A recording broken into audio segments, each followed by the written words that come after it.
A gust of lake wind rattled the coffee shop door as Richard Thompson patted down his suit pockets with the mounting panic of a man who's lived his whole life in control. No wallet, no card. For the first time in years, the billionaire who owned half the grocery aisles in Chicago stood at a register with nothing to pay. He was already stepping away when a thin hand slid a few crumpled coins onto the counter. Before we begin, if this kind of story speaks to your heart, share where you're watching from. It's always beautiful to see how far stories like this can travel. Enjoy the story. Chapter 1, $3 and a bus token. The bells chimed again as the door closed, trapping a wave of cold as white breath fogged the glass. The boy's backpack was frayed at the seams and patched with duct tape, curls peeking from beneath a too-thin beanie. His palm opened like a small offering altar, 3 coins and a bus token, silver and copper nicked with someone else's yesterday. "Don't worry, sir," the kid said, voice steady. "I'll pay." "You don't have to do that," Richard managed, flushing under the soft glare of a barista who'd already poured the Americano. "It's only coffee," the boy shrugged. $3, I've got it." Steam rose between them like a prayer. The barista took the coins, the register hiccuped out a receipt. Richard, owner of Thompson Group, steward of 32 supermarkets, the name on 100 philanthropic plaques, took the paper cup as if the lid might burn through his palm. "What's your name?" he asked on the sidewalk where the wind slapped through suits and parkas alike. Michael Davis." The boy smiled with all the caution of someone trained to read rooms and faces. "And you?" "Richard Thompson." Michael blinked. Something like recognition flickered there. "Like the grocery stores?" Richard nodded, bracing for the usual switch. People putting on their polite as soon as they realized they were speaking to money. It didn't come. Michael just took a sip, shoulders relaxing against the marble steps of the office building across the street. "My aunt says Thompson's got the best produce. The apples don't bruise if you look at them funny." "She has good taste," Richard said, surprised at the warmth filling his chest. He sat. The city moved around them, taxis coughing, sirens murmuring from far away, winter making everyone's eyes water. "Do you live nearby?" "Wicker Park, with my aunt and 2 cousins. I watch cars after school in the square over there." He pointed with the cup. "It's easy money if you're honest." "And this?" Richard lifted his coffee. "Why pay for a stranger?" Michael shrugged again, but his gaze slid to somewhere that wasn't the street or the sky. "My grandma used to say when the world hands you a chance to be kind, you don't sit there and debate the price." "She's wise," Richard murmured. "She was," Michael said, not a tremor, just a fact folded into a boy's voice. "She passed last year, but she taught me money comes and goes, what we do for people stays." The wind pressed a dryness into Richard's eyes that had nothing to do with the cold. The last time he'd sat like this, no agenda, no elevator pitch sliding under the conversation, he couldn't remember. In those last months of Alex's treatment, maybe, he kept the thought where he always kept it, on the shelf behind the careful part of his heart. "What are you good at?" he asked, surprising himself. "Math." Michael's face brightened then, something young and irrepressible sprouting up from the concrete. "Numbers make sense, they don't lie." Richard stood, tugged his gloves on. "How do you feel about organizing other people's numbers?" Michael tilted his head. "What do you mean?" "I have an office in this building. We're always drowning in paperwork and lists that need wrangling. 3 to 6 after school, fair pay, interested." Michael didn't answer for a second. He watched Richard the way you watch a stray dog reach toward your palm. "Is this charity?" "No, it's work," Richard said. "It's trust. My aunt says promises can be expensive to believe." "Then don't believe, show up and see." Richard handed him a card. Michael held it the way kids hold a secret. "I'll be there," he said, "if my aunt says it's okay." "Ask for Barbara," Richard said. "She's the one who keeps the building from collapsing." "Thank you for the coffee, Mr. Thompson," Michael said, sincerity turning the simple sentence into something like a vow. Richard went back to his car and sat longer than he meant to, the heat boiling in the vents, the city in motion. The line in his mind, "Money comes and goes, what we do for people stays," lodged where his heartbeat had a scar. Chapter 2, The Boy in the Glass House. At 3 o'clock on the nose, a boy with combed curls and a borrowed button-down walked into Thompson Group's 23rd floor. The city spilled in through glass like a promise. "Good afternoon," he told the receptionist with practiced politeness. "I'm Michael Davis. I was told to ask for Mrs. Barbara." A woman with a bun so precise it could cut paper peered over her glasses, then smiled. You must be our famous young man. Barbara was the kind of gatekeeper you only appreciated after surviving her. She taught 3 generations of assistants how to spell the CEO thoughts before he formed them. She eyed Michael up and down and saw the unteachable attention, hunger, the flicker of discipline caught in the hands. Richard came out himself. It startled half the floor. "Punctual," he said by way of greeting. "I like that." He showed Michael everything.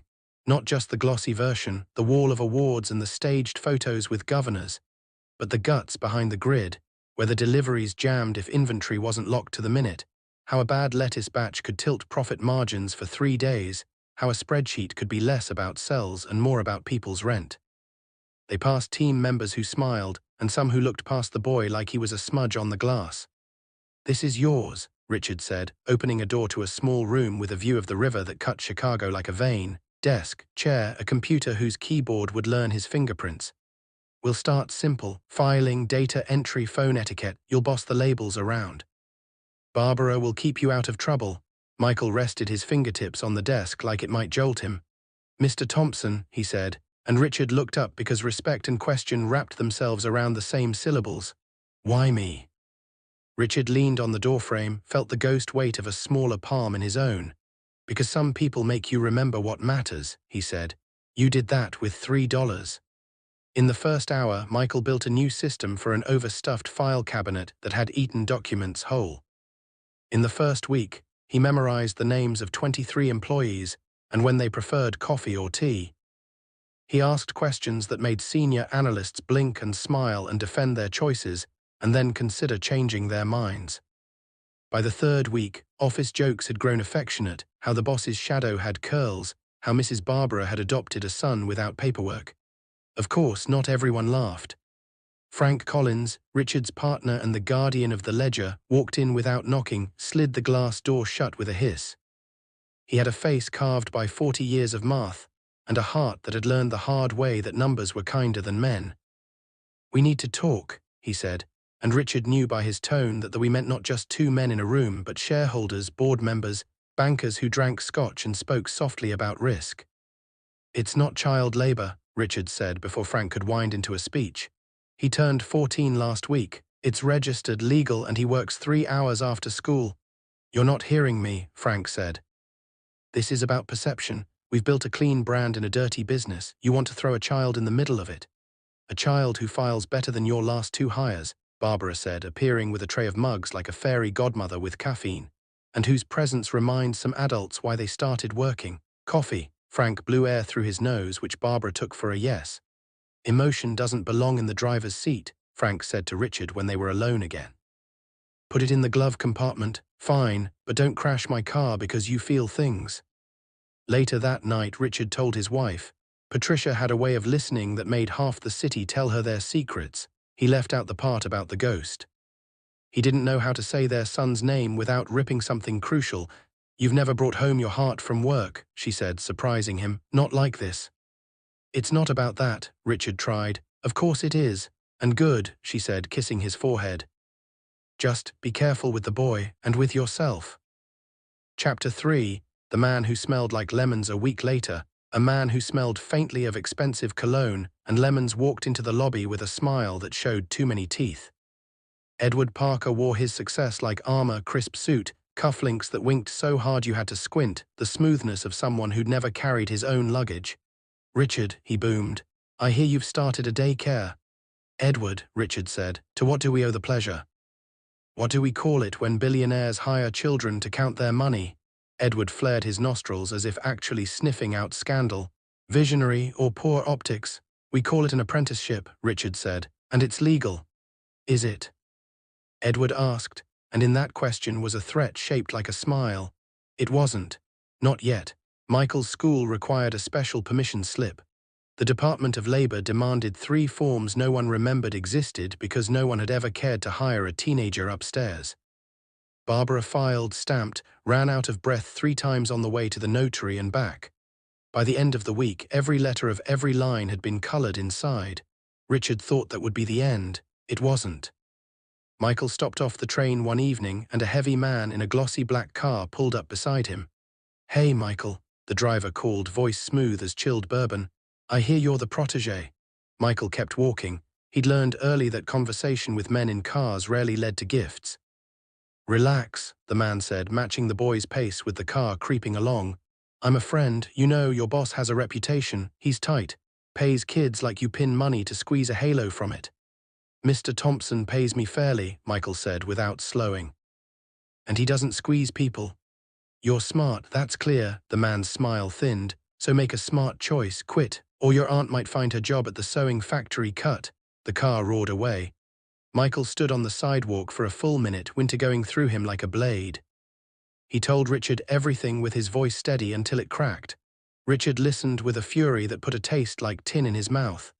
"From now on," Richard said, scribbling a number on a card and pressing it into Michael's palm, "you call me first. Any hour."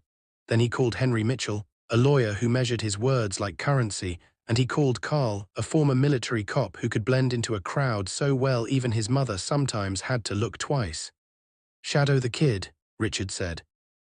"Quietly, get him home safe." Barbara intercepted Michael that afternoon before his hands could tremble their way around a stapler. She had a son, once upon a time, with the same slope to his shoulder when something heavier than a backpack sat there. "If you need to talk, you talk," she said. "And if you don't, eat this." She pressed a granola bar into his palm like a talisman. "People promised me things before," Michael said into the quiet. "Then they left. My grandma said that's the world taught you to harden. But she also said, one day you might meet the person who doesn't leave." "Do you think you have?" Barbara asked. Michael looked down at the card burning in his pocket and didn't answer directly. "I want to." Chapter 4, The Press, the Fire, and the Secret Journalists Smell Heat, Even When There Isn't Smoke. The Chicago Chronicle sent Julian Ferguson, a man whose white hair had come early from asking inconvenient questions. He arrived with a recorder and an air that said he expected to be lied to elegantly. He left with a notebook clogged with details and eyes he'd scrubbed with his sleeve twice to keep his reputation intact. He printed a story that wasn't a takedown, wasn't a puff piece. It was a portrait of a crowded desk where a slim boy learned spreadsheets and dignity at the same time. The city clicked and shared and fought in the comments while Richard stared at his phone, acclimating to the rare sensation of a headline that didn't hurt. Edward escalated. Men like him didn't like being denied their theater. At the Southside Distribution Center, where trucks sighed and reversed in a ballet that could topple if one driver was off by a foot, a saboteur found a valve and a moment. A hiss. A spark. The world tilted toward orange. Michael was there, shadowing a floor supervisor to understand supply chains. He saw the first bloom of flame like a flower opening in time lapse, reached for the big red alarm with a calm that would wobble his knees later, and threw open a door with his shoulder to herd 3 workers toward the light. A row of pallets labeled school outreach, backpacks and supplies skidded toward shadow. Michael saw his cousins' faces in the cardboard and coughed his way back in to tug a pallet jack, until men twice his size shouldered him out and kept going. The cameras caught the part where he pressed a towel to someone's scorched palm and said, "Count with me. 1, 2, 3.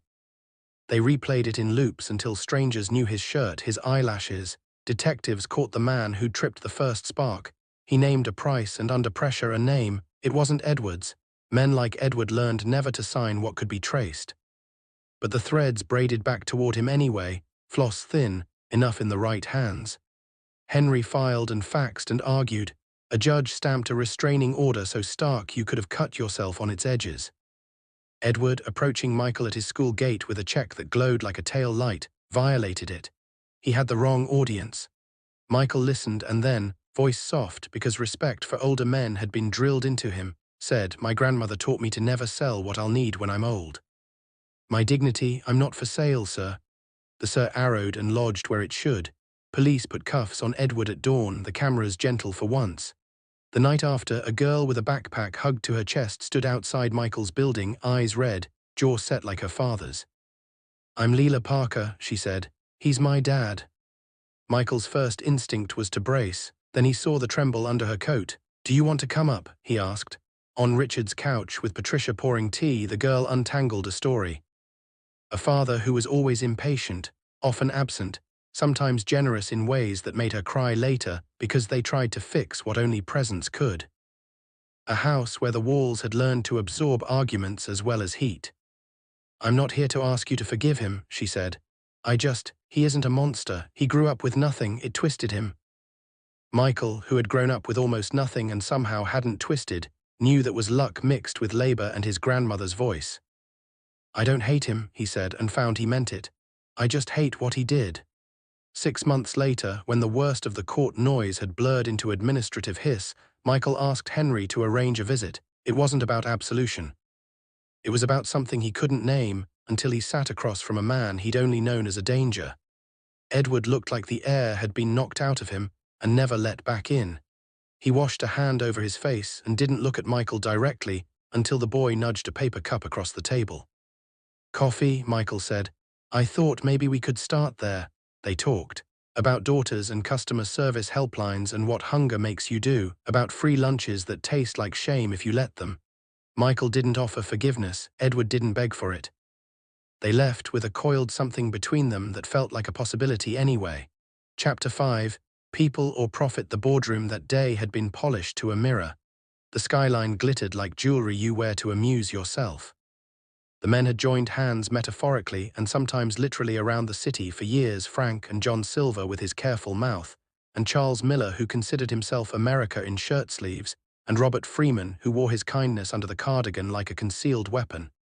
"Richard," Frank began, low and reasonable, because that's how people talk when they're about to ask you to do a thing you'll hate. "We're here as friends." "We're here as businessmen," Charles said bluntly. "Your little experiment might be good optics this week, but if it turns, it will take all of us with it." "It's not an experiment," Richard said. "It's an apprenticeship and a promise." "We can't build policy on promises," John murmured. "We build our lives on them," Robert said, so quietly it took a second to register. He looked at Richard. "What do you need to keep this going right?" Richard felt the lines in his face settle like the grooves in old wood. "I need you to stop being afraid of a boy." After he found Michael in the copy room, watching paper slide out with the focus of a surgeon. "They want you gone," Richard said. He didn't mean to be that blunt, but Michael had made him a more honest man. Michael set the stack down. "I can resign," he said, plain, like laying an offering on a table. "I don't want to hurt you." "That's not how this ends," Richard said. "We don't teach bullies that screaming works." "Are you sure?" Richard was, not because he was unafraid, but because fear had never made him proud of himself, and this boy had. "I'm sure." Chapter 6, The inspection. The knock on the glass was gentle enough not to startle, but firm enough to assert the city had a backbone. Commander Mary Helen Shaw and a pair of officers stepped in with a social worker whose eyes were made for cataloguing harm and relief with equal precision. "We received a complaint," the commander said. "Of course you did." Richard gestured to the chairs. "Come see." They saw contracts in order, insurance updated, school permission signed in 2 places. Tasks appropriate and sometimes tedious, the safe kind of boring that builds muscle you can't see.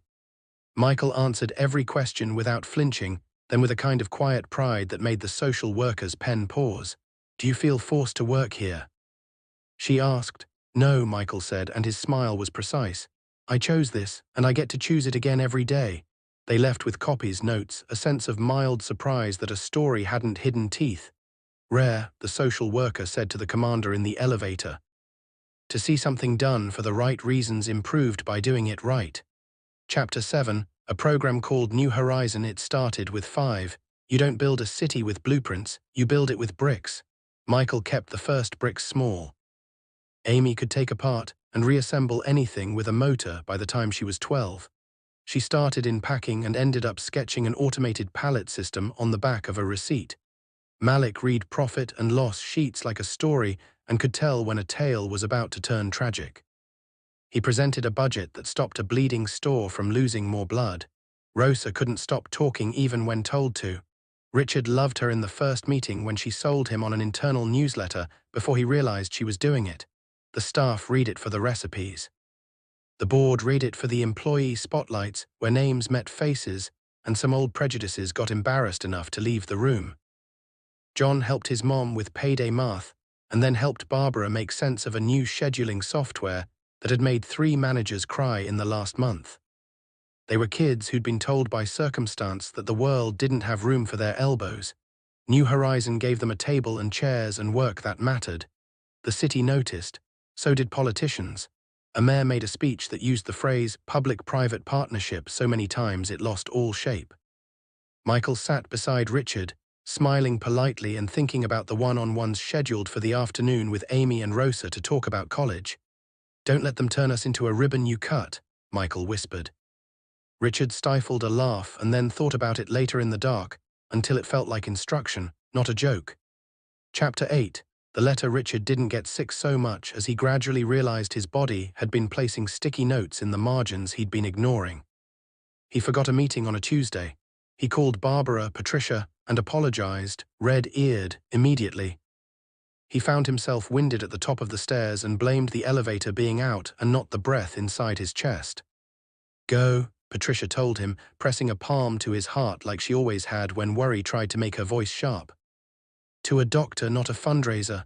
It wasn't dramatic. It was manageable. It was a thing that put your life in italics and made every sentence after read differently. Richard started writing at night in a leather notebook he'd bought because the smoothness felt like a promise. He wrote about the coffee, about the boy, about the way his life had been a machine that he kept too well oiled and how the first drop of rust had saved it. Michael found the letter unexpectedly, months later, after a day full of budgets and a night full of peanut butter sandwiches at the office, and a 10 p.m. laugh with Barbara about how the printers somehow knew when everyone was tired and chose that moment to jam. It was behind a framed photo of a grocery opening, tucked like a secret. "Dear Michael," it began, and the boy's name in handwriting curving across the page felt like a hand on his shoulder. "I used to think the best thing money bought me was time. I was wrong. It bought me insulation. It made the world quieter, which is wonderful and also terrible if you forget you're supposed to be listening. You poked a hole in my walls. Wind got in. So did voices. So did you. I don't know what I did to deserve to be sitting on a marble step drinking coffee with a boy who would change my life. But if I had to guess, I'd say it was Mercy caught me. Mercy wears many faces. That day it wore a beanie and had cold hands. There's an envelope in the safe with a ridiculous amount of money and a small, stupid thing, a paper sleeve from a coffee cup. Do with the money what you do best, multiply it into other people's chances. As for the sleeve, it's proof that sometimes the smallest thing you keep is the thing you need when the big ones go. Buy a stranger's coffee every year on the day we met. Sit on the steps. Listen, you'll know who to hire, you always have. With gratitude deeper than the lake, Michael closed the letter and the world around him held still a beat longer than usual. He didn't cry. He was learning that tears were not always the right tribute. Sometimes the right one was to work better, to love more. Chapter 9. Scale without losing shape. By the time Michael left for college, New Horizon had plans on napkins and spreadsheets, and a whiteboard that looked like a crime movie detective's wall. Arrows and names and dates, and a circle around a phrase Michael wrote like a dare, quality over speed. He turned down 2 international offers and 1 local one that would have made his grandmother dance in the kitchen. He chose a path where work leaked into class and class back into work, where professors rolled their eyes and then helped him design a capstone around building mentorship structures that could be replicated without sanding off the community-specific edges. "Take the praise, son," Frank told him one day after a board meeting where men had said a lot of flattering things very quickly. Frank had come around. The boy was a ledger line in his heart now. But don't mistake applause for progress. "Noted," Michael said, deadpan, which made Frank grin in the places his face didn't remember how. They ate sandwiches on a curb, 2 men who'd once stood on opposite sides of a conference table now both counting themselves lucky. The mayor partnered, then 5. Then a federal agency called with a voice so careful Michael almost didn't recognize it as excitement. "Policy, not press releases," Michael said at the first meeting in D.C. "We can't scale if we trade faces for numbers. How do you want to write it?" The secretary asked, and Michael felt for a second like he might collapse from the audacity of that trust. He wrote it so that mentorship was requirement, not ornament. So that funding followed outcomes that weren't just test scores but community health markers, the number of late bills avoided, the number of kids who started their own programs, the number of apologies given in rooms where men had learned to never soften. Chapter 10. Full circle. The coffee shop had changed owners twice. The mural of a cappuccino with a foam heart had been painted over with an abstract cityscape that looked like a pulse line. The bell still chimed. Michael stood there 20 years from the first day and ordered 2 coffees. He carried them outside to the steps, which had the same crack near the bottom, and now a brass plaque dedicated to a philanthropist who funded park benches. City time was its own calendar. He set 1 cup beside him. A teenager hovered nearby with a face like he'd learned to read danger in the mirror. He wore grease on his hands like a badge, an auto shop kid, and the determined slouch of someone who'd decided to be underestimated and then make people sorry they did. "Want a coffee?" Michael asked. "On me." "Why?" the boy asked, suspicion a layer in his voice. Why was a good question. It meant he wasn't just taking, he was interrogating. "Because once I needed one," Michael said, "and because sometimes it's the right thing to say yes." The boy took it. Their hands brushed, callus to callus. Michael felt the old quiet thrill. He never got over the alchemy of simple generosity. "I'm Derek," the boy said, cautious but warming. "I'm saving for a certificate, mechanics, but it's the money, you know." "I do," Michael said. He slid a card across. 3 o'clock tomorrow, ask for Barbara. She's the boss, always has been." "You serious?" Derek asked. He wasn't defiant, he was tired of disappointment. "Deadly," Michael said, "but there's one condition." "What's that?" "When you get where you're going, you turn around and pull someone else up." The boy nodded slowly, like he had a weight on his head that kept his pride from bouncing around and getting lost. "Deal." The next morning, Michael brought a small envelope to the coffee shop owner, who had kind eyes and forearms like he lifted sacks of beans for sport. "What's this?" she asked when she tore it open, and a teardrop of cardboard slid into her palm. "A piece of my past," Michael said. "Keep it safe." The coffee sleeve had faded, so the ink had bled into the paper. The date was still there. The barrister's initials were still small and perfect. Michael walked to the river. The city looked the same and utterly different, which is how living in a place works if you do it right. His phone buzzed. It was the calendar reminder Patricia had set years ago and shared with him. "Coffee day," it said, with a heart. He smiled, thumb hovering over a text he sent every year this day to one person, and one person only. "Thank you," he typed to Richard's old number, which now forwarded to Patricia as a kind of private line they maintained like a chapel. "Thank you for sitting down." "Always," Patricia wrote back. "He changed all our lives, didn't he?" "He did. And so did you," he typed and meant it. Chapter 11, The Gift and the Grief. On a soft, blue morning that smelled like fresh bread, Richard died. It was as gentle as such things can be, a heart that had given too much too hard, knocking once and then deciding enough. Barbara steadied Michael at the funeral when he felt the floor tilt beneath him. Frank held Patricia's hand like he had the day they signed the first lease on a first tiny store. Leela Parker came, holding her father's arm. Edward had lines in his face now that he'd earned the unglamorous way, by facing himself in fluorescent light without filters. "I'm sorry," he told Michael beside a chair that had known laughter, anger, mercy. For 1,000 things I didn't know how to say." "I know," Michael said. "I accept." They laid Richard where the trees threw shade the way he liked to throw money, quietly. Patricia read the letter she'd found folded into his wallet, and smoothed so many times the paper had become cloth. It ended like this: "Do good loudly in the rooms that demand it. Do good quietly where it matters, and don't you dare shrink to fit anyone's comfort. Love always." Chapter 12, Because IT Never Ends awards came that would have made the boy on the steps gape. The program won something from a committee in Geneva who wore scarves and said words like sustainable with their heads tilted and meant it, mostly. A senator spoke about a bill drafted with input from a kid who had once calculated the angle of the sun through a dusty classroom window instead of paying attention to history, and now was helping write it. Michael didn't care about the plaques. He cared about the phone calls he picked up even when he shouldn't have, late nights, early mornings, when a mother whispered she couldn't keep the lights on and he said, "Let's look at this together." And they made a plan that involved a payment schedule and a new job through a partner and a volunteer from New Horizon who babysat so she could breathe for 2 hours and then breathe again. He cared about the picture of Amy in scrubs grinning over a small patient who had drawn a stick figure picture of a nurse with frizzy hair and a smile wider than possible. He cared about Malik's first loan to a kid from down the block who promised to pay him back in months and paid early in weeks, because he'd built a bike repair business in a closet with 2 wrenches and a dream. He cared about Derek's first paycheck, which he waved around like a flag, and how he turned down a job across town to stay and mentor the next you. He cared about Gabriel, his son, who was 3 the first time he walked the aisles of a Thompson store without knocking over a cereal display and looked up at his father with cereal dust on his chin and said, "This is your place." And Michael said, "No, it's ours."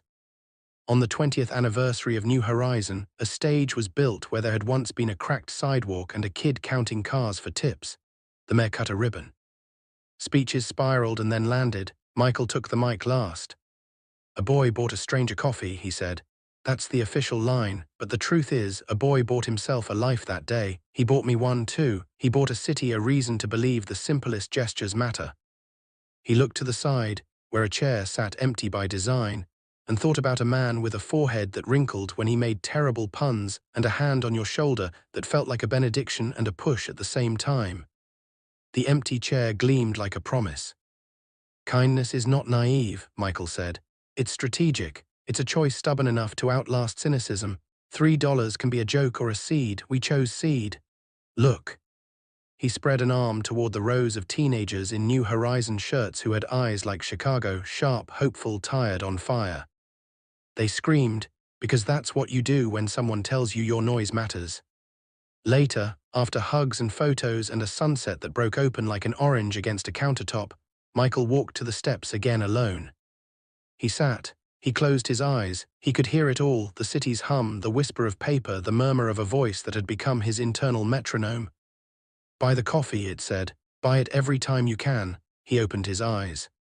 A man in a suit fumbled with his briefcase at the register inside and patted his pockets in sudden panic. Through the glass, Michael saw his shoulders stiffen, his dignity gathering itself and preparing to be bruised. Michael stood, pushed open the door, and felt the bell chime him into the present. He slid coins and a card onto the counter and smiled at the barrister. "For him," he said, "and for the man who taught me what to do." The barrister nodded without asking for a story. She didn't need to know it. The city did. The world did. And somewhere, a boy with cold hands and a reckless, necessary heart was still standing on a winter sidewalk, believing that what we do for people stays. The coffee was hot. The steam rose like a prayer. The cycle continued, small enough to fit in a palm, large enough to change a life.